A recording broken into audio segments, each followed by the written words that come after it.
keutamaan di bulan Ramadan.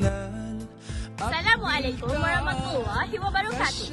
Nama saya Siti Rana Suhada binti Muhammad Nazim. Saya bersama rakan-rakan saya yang bernama Nur Alisa dan Siti Darusha. Saya daripada kelas 12.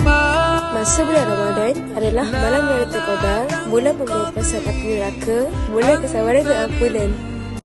Bulan Ramadan adalah bulan yang di dalamnya diturunkan Al-Quran sebagai petunjuk bagi manusia dan penjelasan-penjelasan mengenai petunjuk itu dan pembenda antara yang benar dan yang batil.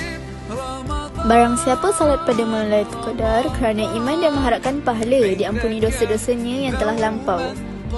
Perkara yang membatalkan puasa: memasukkan sesuatu dalam rongga terbuka, makan atau minum dengan sengaja, mengeluarkan air mani dengan sengaja, gila, mabuk atau pensil sepanjang hari. Kelebihan berpuasa. Berpuasa membantu mengawal nafsu secara tidak langsung, dapat membantu mengatasi ketagihan merokok, minum kopi, gula dan lain-lain.